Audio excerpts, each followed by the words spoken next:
اعوذ باللہ من الشیطان الرجیم، بسم اللہ الرحمن الرحیم، اللہم صلی علی محمد وعلی محمد وعجل فرجہم۔ معزز ناظرین، السلام علیکم ورحمۃ اللہ وبرکاتہ۔ میں ہوں اطہر کاظمی اور آپ دیکھ رہے ہیں پروگرام احکام اسلامی۔ ہمارے ساتھ موجود ہیں حجت الاسلام والمسلمین علی جناب مولانا مصطفیٰ علی خان ادیب الہندی صاحب قبلہ۔ آئیے ان کا استقبال کرتے ہیں اور اس پروگرام کا آغاز کرتے ہیں۔ السلام علیکم آغا۔ وعلیکم السلام ورحمۃ اللہ۔ آغا، زندگی کو خوبصورت بنانے کے لیے جو سوال ہے اسی پر میں آ رہا ہوں کہ کون سی چیزیں ہیں جو ریاضت کے ساتھ، عبادت کے ساتھ، اور خصوصاً جب ہم بات کرتے ہیں انسان کی سائیکالوجی کو، اس کو ملبوز خاطر رکھتے ہوئے، اور شریعت کے تمام وہ احکام کہ جو انسان ایک خوبصورت زندگی جینا چاہتا ہے وہ معصومین کی طرح ہو اور وہ تمام وہ ان لوگوں کی طرح جو ہمارے بزرگان دین ہیں۔ اعوذ باللہ من الشیطان الرجیم، بسم اللہ الرحمن الرحیم، الحمدللہ رب العالمین، وصلی اللہ علی سیدنا محمد وآلہ الطیبین الطاہرین۔ دیکھیں، انسان کی زندگی خداوند عالم نے بہت خوبصورت دی ہے، یعنی اس کو زندگی جو اس کو دی ہے خوبصورت دی، اس نے ہر وہ چیز جو اس نے بنائی ہے وہ بہت خوبصورت بنائی ہے، وہ خود خوبصورت ہے، جمیل ہے اور جمال کو پسند کرتا ہے۔ ہاں ٹھیک ہے، خوبصورتی میں کہیں کہیں پہ ہمیں ممکن ہے کہ کسی کے ذہن میں یہ سوال ہے کہ انسان جو ہے اس کو درد بھی ہوتا ہے، انسان کو نقصان بھی ہوتا ہے، انسان کو مرض بھی ہوتا ہے، انسان کبھی کبھی چوٹ بھی کھاتا ہے، تو وہ سب بھی زندگی کی خوبصورتی میں ہی شامل ہے۔ ایسا نہیں ہے کہ خوبصورتی کا مطلب صرف یہ کہ انسان کو کوئی درد نہ ہو، انسان کو کبھی آنسو نہ آئے، یہ کوئی خاص معیار نہیں ہے۔ تو انسان کو بنایا خدا نے خوبصورتی کے ساتھ ہے، اور خوبصورت دنیا اس کے لیے بنائی ہے، کہکشاں خوبصورت اس کے لیے بنائی، سب کچھ انسانوں کے لیے بنایا، اور انسان کو صرف اپنے لیے بنایا ہے۔ تو تمام کائنات انسان کے لیے بنی ہے اور انسان خدا کے لیے۔ تو اگر انسان چاہتا ہے کہ زندگی کو خوبصورتی کے ساتھ گزار دے تو پھر وہ اپنی تمام معاملات کو خدا کے نظریے اور خدا کے ارادے کے لحاظ سے انجام دینا شروع کرے، اس کی زندگی اپنے آپ حسین اور جمیل ہو جائے گی۔ کیا مطلب ہے؟ صرف دو کام کرنے ہیں، بہت بڑی ریاضت، بہت زیادہ عبادت، اس کی کوئی ضرورت نہیں ہے زندگی کو خوبصورت بنانے کے لیے یا اللہ کا قرب حاصل کرنے کے لیے۔ صرف دو کام کرنے ہیں جس کو کرنے والا یقیناً اعلیٰ مراتب تک پہنچتا ہے۔ پہلا کام اسے یہ کرنا ہے کہ تمام واجبات کو ادا کرنا ہے، کیا کہنے، اور دوسرا کام یہ کرنا ہے کہ تمام محرمات سے پرہیز کرنا ہے۔ مستحب، مکروہ سب اپنے آپ صحیح ہو جائے گا اگر انسان ان دو پر عمل کرنے لگے۔ ہر عمل جو اس کے سامنے آئے اس کو انجام دیتے وقت یہ خیال رہے کہ خدا کی رضا کیا ہے، اس کی مرضی کیا ہے، صبح سے لے کر شام تک، یعنی صبح آنکھ کھلنے سے لے کر رات میں بستر پر لیٹنے تک اس کی زندگی میں جو جو اس پر واجب ہے۔ اب واجب صرف نماز نہیں ہے، واجب صرف رمضان کے روزے نہیں ہیں، واجب ہر وہ عمل ہے جو خداوند عالم کو نے فرض کیا ہے بشر کے اوپر۔ اگر کوئی اس کے گھر میں بیوی بچے ہیں اس پہ نفقہ واجب ہے، اگر گھر پہ والدین ہیں اس کے ساتھ رہتے ہیں اور کمزور ہیں تو ان کا احترام، ان کا نفقہ اس پہ واجب ہے۔ خبط النفقہ کو حاصل کرنے کے لیے رزق و روزی کی تلاش کرنا بھی اپنے آپ واجب ہو جائے گا مقدمہ واجب کی وجہ سے۔ جس طرح نماز واجب ہے، نماز کے واجب ہونے کی وجہ سے وضو واجب ہو جاتا ہے، کیونکہ وضو شرط ہے نماز کے لیے۔ خود میں اپنے آپ میں وضو واجب نہیں ہوتا، غسل واجب نہیں ہوتا، لیکن اگر نماز آ جائے تو وضو بھی واجب ہو جائے گا، اور ضرورت پڑے گی تو غسل بھی واجب ہو جائے گا۔ تو رزق فراہم کرنا اپنی اولاد کو، اپنے زوجہ کو، اپنے والدین کو نفقہ فراہم کرنا انسان کے اوپر فرض ہے، واجب ہے۔ تو اب جب واجب ہے تو پھر رزق و روزی کی تلاش کرنا بھی اپنے آپ واجب ہو جائے گا، تو اس واجب کو انجام دینا ہے۔ اگر ہم دن بھر بیٹھے ہیں گھر میں اور ہم عمل انجام نہیں دے رہے ہیں اور ایسا کوئی کام نہیں کر رہے جس کے ذریعے سے رزق گھر میں آئے اور گھر والوں کے لیے کفالت کر سکے، تو ہم ایک واجب کو ترک کر رہے ہیں، سستی کر رہے ہیں، حرام کام انجام دے رہے ہیں۔ اگر سستی میں بیٹھے ہوئے ہیں، کاہلی میں ساتھ بیٹھے ہوئے ہیں، کوئی عمل انجام نہیں دے رہے ہیں، تو ہم ایک حرام کام کو انجام دے رہے ہیں، کیونکہ ہمارے اوپر فرض ہے بیوی بچوں کے لیے نان و نفقہ کمانا، اولاد کے لیے کچھ کرنا، والدین کے لیے نان و نفقہ فراہم کرنا۔ تو یہ تمام وعدے کو وفا کرنا واجب ہے۔ تو اگر کسی سے وعدہ کیا ہے کہ فلاں وقت پہ ملوں گا، فلاں جگہ ملوں گا، فلاں تاریخ کو تمہارے پیسے واپس کر دوں گا، فلاں وقت پہ تمہارے بچے کو آ کر درس دوں گا، جو بھی وعدہ کیا ہے اس وعدے کو وفا کرنا انسان کے اوپر واجب ہے۔ تو واجبات کو ادا کرنا ہے اور محرمات سے، حرام سے پرہیز کرنا ہے۔ بس اگر کوئی انسان اس کام کو انجام دے دے تو وہ اعلیٰ ترین مراتب پہ تقوی کی پہنچ جائے گا اور زندگی اس کی بہت خوبصورت ہو جائے گی. اور اگر اسی کو معیار بنا لے گا تو اس کے لیے زندگی کے تمام سٹینڈرڈز بدل جائیں گے. ہماری پریشانی کیا ہے؟ ہمیں یعنی سماج کی بات کر رہے ہیں، کیا پریشانی ہے کہ ہم نے الگ سے اپنے بنائے ہوئے دوسروں کے بنائے ہوئے سٹینڈرڈز کو اپنا سٹینڈرڈ سمجھ لیا. اگر میں نے فلاں کمپنی کی گاڑی نہیں خریدی تو میرا کوئی سٹینڈرڈ نہیں ہے. اگر میں نے فلاں کمپنی کا مثلا کھانا نہیں کھایا تو میرا کوئی سٹینڈرڈ نہیں ہے. اگر میں نے فلاں کمپنی کی ٹی شرٹ نہیں پہنی تو میرا کوئی سٹینڈرڈ نہیں ہے. یہ معیار نہیں ہے، یہ دنیا کے بنائے ہوئے معیار ہیں انسانوں کو دھوکہ دینے کے لیے. جی سٹینڈرڈ وہ ہے جو خدا نے ڈیسائیڈ کیا ہے، جو ائمہ نے ڈیسائیڈ کیا ہے.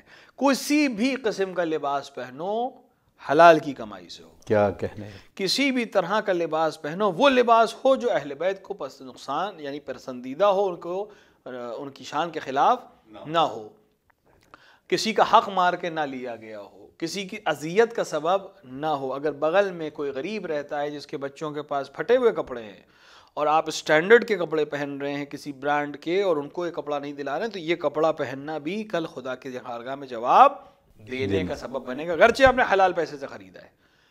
یہ صرف مسئلہ صرف حلال پیسے سے خریدنے کا نہیں ہے.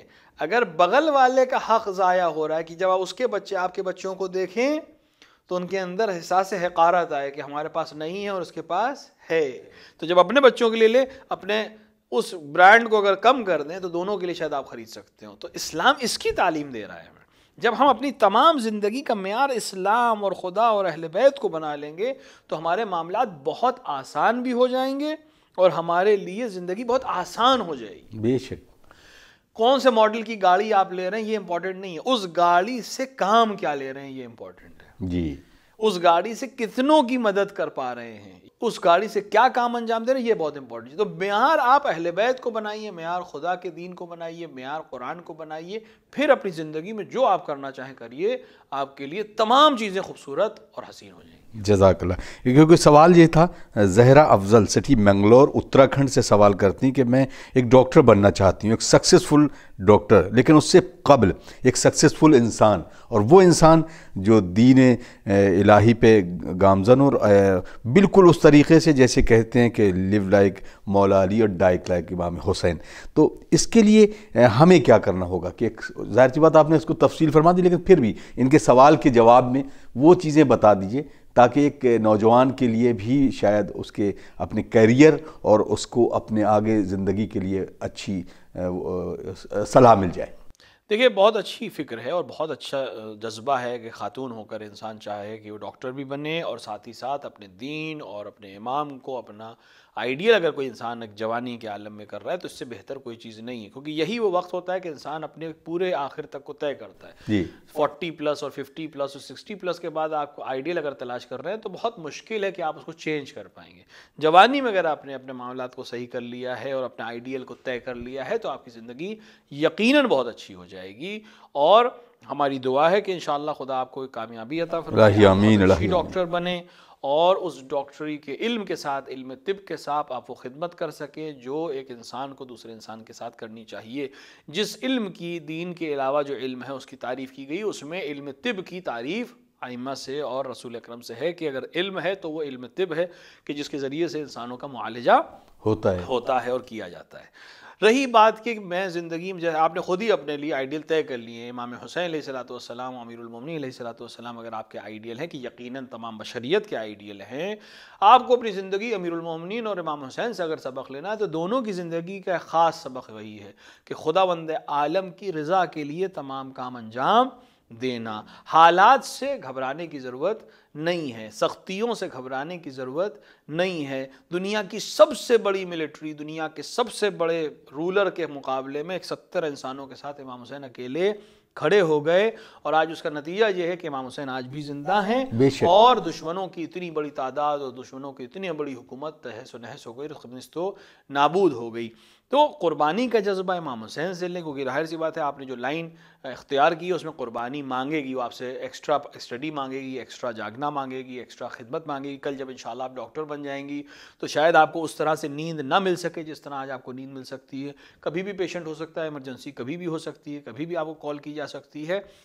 یہاں امام حسین علیہ الصلوۃ والسلام، ان کے ساتھیوں کا جذبہ، شہزادی سلام اللہ علیہا، جناب زینب کبریٰ سلام اللہ علیہا، ان کا جذبہ ان کو سامنے رکھ خدمت کو بہتر طریقے سے انجام دے سکتی ہیں۔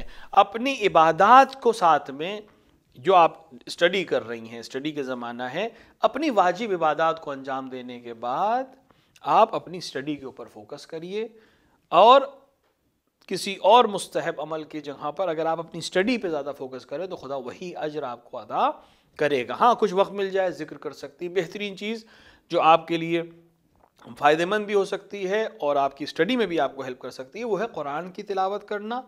کوشش کریں کہ دن میں 100 آیت کم سے کم پڑھیں، اگر ترجمے کے ساتھ پڑھ سکیں تو اور بھی اچھا ہے، اور زیارت عاشورہ کی تلاوت کرنا، ہر دن امام حسین کی زیارت کرنا، اور انہی سے یہ دعا کرنا کہ وہ اس مقصد میں بھی آپ کو کامیاب کریں، اور جو آپ نے طے کیا ہے کہ اپنی زندگی کو امام حسین اور امیر المومنین کی طرح گزارنا چاہتی ہیں اور ان کی روش پہ چلنا چاہتی ہیں، اس میں بھی امام ہی سے توفیق اور دعا طلب کریں تاکہ آپ ایک بہترین زندگی گزار سکتے ہیں۔ بہت بہت شکریہ، اور امید کرتے ہیں کہ ہماری اس خواہر کے جو خواب ہیں اور اس خواب کی تعبیر بھی بہت خوبصورت ہوگی انشاءاللہ تعالی۔ آئیے اگلے سوال کی طرف بڑھتے ہیں۔ السلام علیکم، میرا نام مہدی حسن ہے، میں لاہور سے آپ سے سوال کرنا چاہ رہا ہوں کہ ایک لڑکا جو اپنی نامحرم فیمیل کزن کی بچپن کی بغیر حجاب کی پکچر دیکھ سکتا ہے جب وہ چھوٹی تھی اور حجاب نہیں کرتی تھی، تو کیا اس کے بارے میں رہنمائی فرما دیں؟ اگر تصویر اس وقت کی ہے جب وہ نابالغ تھی اور اس کی تصویر اس وقت کی ہے تو اس کو دیکھنے میں کوئی حرج نہیں، لیکن بہتر یہ ہے کہ اب چونکہ وہ بالغہ ہو چکی ہے اور اس کے لیے نامحرم ہے تو اس کو لذت کی نگاہ سے تو بالکل ہی نہ دیکھے۔ اگر پرانی تصویر ہے جیسے کہ البمس میں ہوتی ہے، پرانی تصویر ہے، اس وقت اس کو حجاب اس پر واجب نہیں تھا، اگر اس وقت کی کوئی تصویر ہے تو دیکھنے میں کوئی حرج نہیں ہے، لیکن ایک مومن کو چاہیے کہ ایسے ہر چیز سے پرہیز کرے جو کل اس کو گناہ کی طرف راغب کر سکتا ہوں۔ جزاک اللہ۔ آسٹریلیا سے امجد حسین صاحب کا سوال ہے، آغا میں جہاں کام کرتا ہوں کہ ظاہر سی بات یہاں پر کوئی بھی حجاب نہیں کرتا ہے، تو ایسی لیے مجھے بھی بڑی مشکلات ہوتی، لیکن میں کیا کر سکتا ہوں؟ اس کے لیے رہنمائی فرمائیں۔ اگر کوئی خود مرد کے لیے کوئی خاص حجاب کی رعایت نہیں ہے، ہاں اس کو اپنے آنکھوں کو نامحرم کی طرف دیکھنے سے منع کیا گیا ہے کہ وہ نامحرم کی طرف لذت کی نگاہ سے نہ دیکھے۔ ایک دفعہ ہے کہ انسان قصدن دیکھتا ہے اور ایک دفعہ انسان کی نگاہ ہے۔ اب ظاہر سی بات ہے اگر وہ کسی اسٹور میں کام کرتے ہیں، کسی جاب پروفائل میں ہیں اور کوئی خاتون وہاں آ رہی ہے جو محجبہ نہیں ہے اور ان کی پروفائل ایسی ہے کہ ان کے پاس آنا جانا رہے گا، تو جہاں تک امکان میں ہے ان کو نہ دیکھیں، جہاں تک امکان میں ہے۔ لیکن ظاہر سی بات ہے جب آپ کسی سے انٹریکٹ کرتے ہیں، بات کرتے ہیں، تو آپ کو ضرورت پڑتی ہے کہ اس کی طرف آپ دیکھیں۔ تو اگر سامنے والے نے حجاب نہیں کیا اور آپ کو اس سے انٹریکشن ہونا ہی ہے اور بات کرنا ہی ہے، تو بغیر قصد لذت سے اس سے صرف بات اپنے کام بھر کی بات کر کے اس کام کو انجام دیں اور خدا سے توفیق طلب کریں اور خدا سے مسلسل دعا کریں اور توسل کریں کہ وہ آپ کو گناہ سے محفوظ رکھے۔ الہی آمین۔ ایک اور کوشچن ہے، السلام علیکم، قضا نماز کو آسان طریقے سے کیسے انجام دے؟ مہربانی کر کے جواب دے دیجئے، بہت شکریہ۔ دیکھیے قضا نماز اولاً تو انسان کو کوشش کرنی چاہیے کہ نماز قضا نہ ہو، لیکن اگر قضا ہو گئی سفر کی وجہ سے، بیماری کی وجہ سے، کسی وجہ سے بھی، تو سب سے پہلا کام یہ کرے کہ اس کو اسی وقت ادا کر لے۔ سب سے آسان طریقہ یہی ہوتا ہے کہ مثال کے طور پر کسی وجہ سے دیر سے آنکھ کھلی، نماز صبح قضا ہو گئی، تو اس کو کل کے لیے نہ ٹالیں، اس کو اسی دن انجام دے دیں، تو یہ بہت تیزی سے ادا ہو جائے گی اور پھر کوئی پریشانی نہیں رہے گی۔ لیکن کبھی کبھی ایسا ہوتا ہے زیادہ نمازیں قضا ہیں، مثال کے طور کے اوپر شروع میں مثال کے طور پر بلوغ کے بعد بہت سال تک نماز نہیں پڑھی، بعد میں سمجھ میں آیا کہ نماز پڑھنی چاہیے، نماز پڑھنے لگے، لیکن ابھی پچھلی نمازیں باقی ہیں۔ تو اگر کئی وقت کی نمازیں باقی ہیں، کئی مہینے کی یا کئی سال کی، تو اس کا ایک آسان طریقہ یہ ہے کہ آپ کو آسانی سے ادا بھی ہو جائے اور آپ کو زیادہ پریشانی نہ ہو، کہ آپ ہر نماز کے ساتھ ایک وقت کی نماز پڑھ لیں۔ مثلا نماز صبح کے لیے اب 2 رکعت نماز صبح پڑھیں واجب، تو دوبارہ کھڑے ہو کے 2 رکعت نماز صبح قضا کی نیت سے پڑھ لیں۔ جب ظہر پڑھیں تو ایک نماز ظہر اس دن کی پڑھیں اور ایک نماز ظہر قضا کی نیت سے پڑھ لیں، عصر اسی طرح، مغرب اسی طرح، عشاء اسی طرح۔ تو سال گزرنے کے بعد آپ کی 1 سال کی نماز اپنے آپ ادا ہو جائے گی۔ تو اگر کئی سال ہیں تو اس کو اسی طرح کئی سال میں وہ ختم ہو جائے، کیونکہ اگر آپ مسلسل ایک ہی دن میں کئی دن کی نماز پڑھنا چاہیں تو ممکن ہے کہ کچھ دن بعد آپ تھک جائیں اور اس کام کو انجام نہ دے سکیں، یا پھر آپ کے لیے پریشانی کا سبب ہو اور اصل نماز آپ کی قضا ہونے لگے۔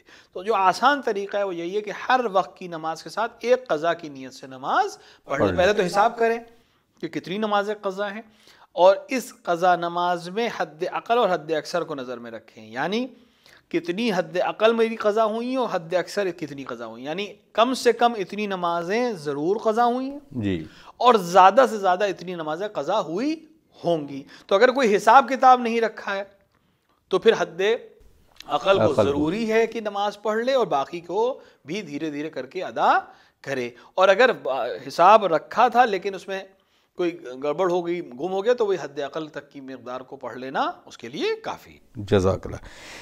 السلام علیکم سرکار، میرا سوال یہ ہے کہ کیا نان مسلم کو قربانی کا گوشت دے سکتے ہیں؟ قربانی کا گوشت بہتر یہ ہے کہ مومنین کو سب سے پہلے اپنے رشتہ داروں کو، اپنے نزدیکیوں کو دیا جائے، لیکن کسی وجہ سے بھی، مثال کے طور پر پڑوس میں کوئی رہتا ہے، کوئی دوست ہے، کوئی احباب ہے، توقع رکھتا ہے، تو اس کو قربانی کا گوشت بھی دیا جا سکتا ہے، کوئی حرج نہیں. اگر اب صدقے کے لیے بھی یہی سوال ہے کہ کیا صدقہ جو ہے کوئی نان مسلم کو دیا جا سکتا ہے؟ اگر صدقہ انسان دینا چاہے اور دروازے پہ کوئی فقیر مثال کے طور پر آ گیا ہے، اور صدقہ سے مراد دو طرح کے صدقات ہوتے ہیں. ایک صدقہ واجب صدقہ ہے، یعنی جیسے زکوٰۃ ہے جو واجب زکوٰۃ ہے، یا زکوٰۃ فطرہ ہے جو واجب زکوٰۃ ہے، یا کفارہ جو واجب کفارہ ہے. اس میں تو کوشش کرنی چاہیے کہ اصل مستحقین مومنین اور اس طرح کے لوگوں تک پہنچے.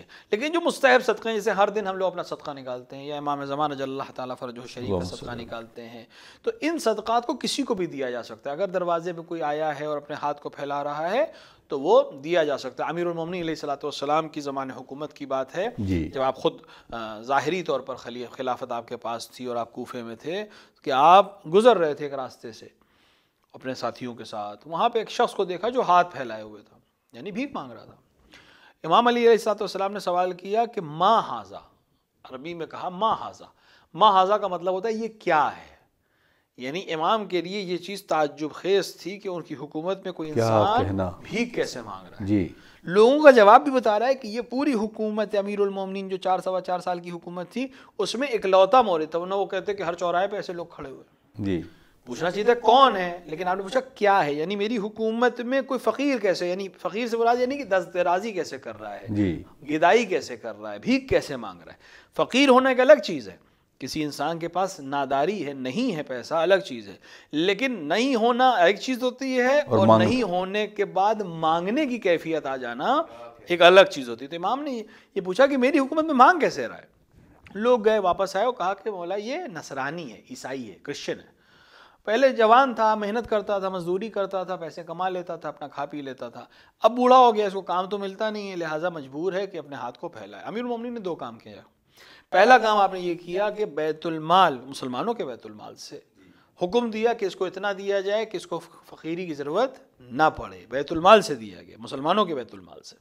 حکومت نے اپنے پاس سے پیسہ دیا کہ اس کو فقیری نہ کرنی پڑے، یعنی گدائی بھیک نہ مانگنا پڑے. دوسرا کام مسلمانوں کو خطاب کیا بعنوان امام، بعنوان خلافت اور خلیفہ کے، کہ یہ رسم مسلمانی نہیں ہے کہ تمہارے درمیان اگر کوئی شخص ہے، جب تک اس کے پاس طاقت تھی تم نے اس کا فائدہ اٹھایا، جب وہ کمزور ہو گیا تم نے اس کو اس کے حال پر چھوڑ دیا. یہ رسم مسلمانی نہیں ہے. تو اگر کوئی دروازے پہ مانگ رہا ہے، امیر المومنین پسند نہیں کرتے کہ کوئی انسان کسی دوسرے انسان کے سامنے ہاتھ پھیلانے پر مجبور ہو جائے. تو امیر المومنین کی روش پر چلتے ہوئے دروازہ ہاتھ پھیلائے تو یہ مت پوچھیے کہ اس کا مذہب کیا ہے، یہ مت پوچھیے کہ اس کا دین کیا ہے. جو مدد آپ اس کی کر سکتے ہوں اس سے اس کی مدد ضرور کریے. بہت بہت شکریہ. اگر ایک اور سوال ہے جناب، اگر کوئی سگریٹ پیتا ہے تو وہ حلال ہے یا حرام؟ اس کی ذرا تفصیل سے فرما دیجیے. مرجع علی قدر حضرت آیت اللہ العظمہ سے صادق حسینی شیرازی کے نزدیک سگریٹ پینا یا سگریٹ سے متعلق دیگر چیزیں جو ہوتی ہیں، ان کو پینے میں حرمت کا کوئی فتویٰ نہیں ہے، مگر یہ کہ یقین ہو جائے کہ اس کے لیے نقصان دہ ہے.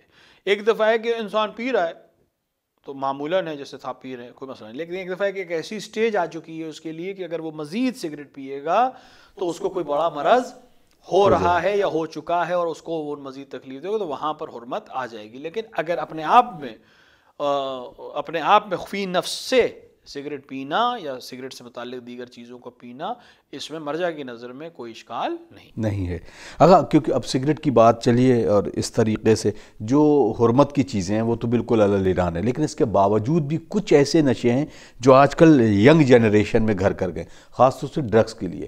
وہ ڈرگس جو واقعی میں فائدہ مند بھی ہیں، ٹرینکولائزر کے طور پر، اور اس طریقے اس کے بارے میں کیا شریعت کہتی ہے؟ دیکھیں، ایک دو چیزیں ہیں. کچھ چیزیں ایسی ہیں جو ڈرگز بھی ہیں اور نجس بھی ہیں، جیسے شراب ہے جی، جیسے فقہ یعنی بیئر ہے، نجس بھی ہے اور اس کے اندر نشہ بھی ہے. یہ تو نجس ہے، لہٰذا اپنے آپ میں اگر یہ لگ گیا تو اس کو پاک بھی کرنا ہے، اور اس کو خریدنا، بیچنا، پینا، کھانا ہر طرح سے حرام ہے. جی. دوسری چیزیں جو ہیں جو انسان کو مست کرتی ہیں، انسان کے ذہن کو ختم کرتی ہیں، ڈرگز ہزاروں قسم کی اس وقت بازار میں موجود ہیں، یہ سب خریدنا، بیچنا، استعمال کرنا حرام ہے، اگرچہ نجس نہیں ہے. نجس صرف وہی دو چیزیں ہیں. جی. مثال کے طور پر اگر یہ پاؤڈر ہے اور وہ آپ کے ہاتھ پہ لگ گیا کسی وجہ سے، کپڑے پہ لگ گیا کسی وجہ سے، تو نجس تو نہیں ہے، لیکن اس کو خریدنا، بیچنا، رکھنا سب اپنے آپ میں حرام ہے، استعمال کرنا بھی حرام ہے. لہٰذا حتیٰ وہ ڈرگز جو اصل میں میڈیسن ہے لیکن بچے کو کسی وجہ سے اس کی عادت پڑ جائے اور نشے کے لیے پڑ جائے تو اس کے لیے وہ اپنے آپ حرام ہو جائے گا. اپنے آپ کو مست کرنا اور اپنے آپ کو اس طرح سے نشے میں رکھنا.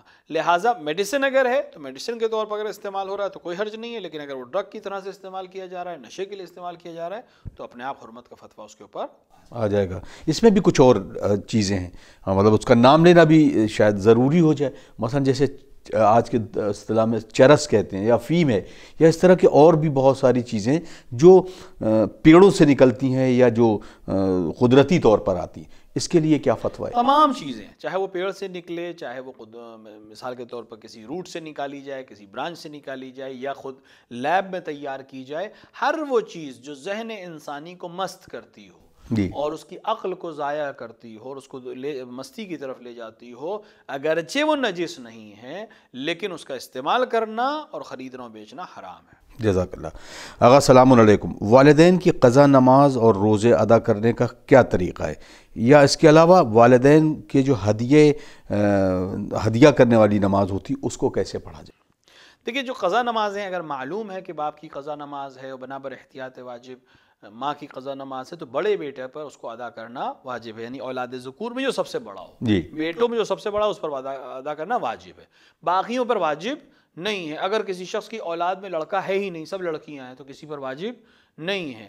اور اگر بڑے لڑکے نے نہیں پڑھی تو باقیوں پر بھی واجب نہیں ہے. لیکن اگر ادا کرنا چاہیں، وجوب نہیں ہے، ادا کرنا چاہے، یا بڑا ہی بیٹا ادا کرنا چاہے تو جس طرح اپنی نمازیں پڑھتا ہے اسی طرح اپنے والدین کی بھی نمازیں پڑھے گا. اگر اس کو عدد معلوم ہے تو، یا گمان ہے یا باپ نے وصیت کی ہے کہ میری اتنی نمازیں قضا ہوئی تھیں، تو اس کو پڑھے گا. آسان طریقہ وہی ہے کہ ہر وقت اپنی ایک نماز کے ساتھ ان کی بھی ایک نماز پڑھے. کچھ دن بعد اس کی آپ کی نمازیں اور آپ کے والدین کی نمازیں جو بھی آپ کی گردن پر ہیں وہ ادا ہو جائیں گی. روزہ بھی اسی طرح ہے کہ مثال کے طور پر کچھ روزہ ہے، 1 سال کا روزہ ہے، 2 سال کا روزہ، یعنی 30 دن 60 دن جتنے بھی روزے ہیں، دھیرے دھیرے کر کے اس کو لگاتار رکھنا ضروری نہیں ہے. ہر شب جمعہ، ہر جمعے کے دن، کسی خاص موقع پر، ولادت کے موقع پہ، جہاں مثلا رمضان کے مہینے میں، رمضان میں تو واجب ہے، آپ رمضان میں دوسرے کا روزہ نہیں رکھ سکتے، لیکن رجب میں، شعبان میں، ماہ ذی الحجہ کی پہلی 9 دنوں میں جو مستحب روزے ہیں، اس دن اگر آپ ماں باپ کے قضا روزہ رکھنا چاہیں، باپ کا روزہ یا ماں کا روزہ رکھ سکتے ہیں اور آپ کو مستحب روزے کا ثواب بھی مل جائے گا. تو یہی آسان طریقہ. ہدیے کی نمازیں بہت ساری ہیں، تفصیل میں مفاتیح الجنان کی طرف اگر رجوع کریں تو اس میں بہت سی نمازیں ہیں.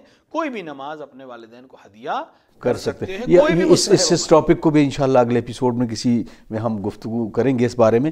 ناظرین، وقت ہو چلا ہے آپ سے اجازت لینے کا، کیونکہ بالکل وقت نہیں ہے کہ ہم مزید اور کچھ گفتگو کریں. انشاءاللہ آپ اپنے سوالات اسی طرح بھیجتے رہیے. ہمیں دیجیے اجازت، انشاءاللہ اگلے ایپیسوڈ میں پھر کچھ سوالوں کے ساتھ حاضر خدمت ہوں گے. والسلام علیکم ورحمۃ اللہ وبرکاتہ. اللہم اجل لولیک الفرج.